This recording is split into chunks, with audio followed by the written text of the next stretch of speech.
Bonjour, je m'appelle Olivier et je suis superviseur des partenariats de langue française au ministère de l'Éducation et du Développement de la petite enfance. Dernièrement, nous recevons souvent des questions sur la langue inclusive en ce qui a trait au genre. Nous prenons alors cette occasion pour répondre à ces questions avec nos traductrices Isabelle et Kat. Passons tout de suite à la première question. Isabelle, comment fonctionne l'inclusivité du genre en français en comparaison avec l'anglais? En français, il y a beaucoup plus d'éléments grammaticaux genrés. Ça veut dire qu'il faut effectuer beaucoup plus de changements pour rendre un texte inclusif sur le plan de la langue. Kat, quelles sont quelques stratégies utiles pour l'inclusivité du genre quand on communique en français? La première stratégie, probablement celle la plus importante, c'est d'utiliser des formulations neutres.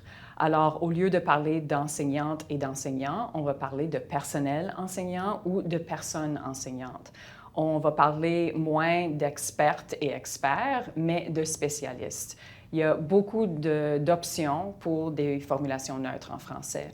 L'autre chose, c'est quand on parle d'une personne, on peut utiliser son nom.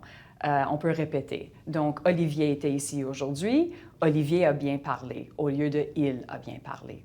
L'autre chose, c'est qu'on peut complètement reformuler les phrases. C'est une stratégie qui prend plus de temps et plus d'efforts, mais qui donne un résultat souvent plus naturel. Donc, par exemple, au lieu de dire « la directrice de l'école a envoyé un courriel aux enseignantes et aux enseignants », on va dire « la direction de l'école a envoyé un courriel au personnel enseignant ». Il y en a d'autres, mais ce sont les stratégies, à mon avis, les plus importantes.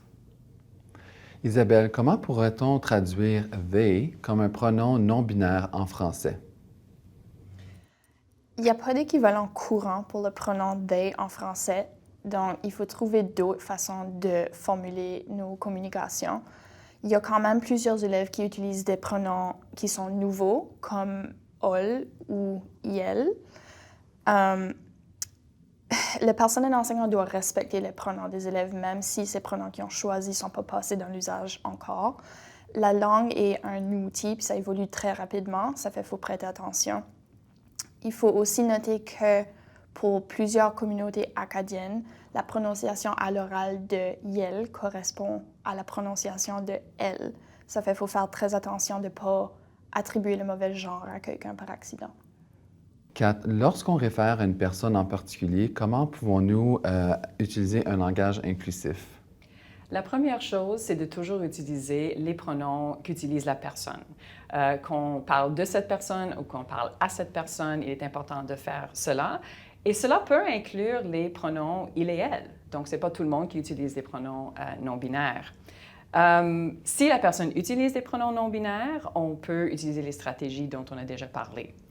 Il est important de se rappeler du fait qu'on peut pratiquer l'inclusivité en utilisant les pronoms binaires si ce sont les pronoms qu'utilise la personne.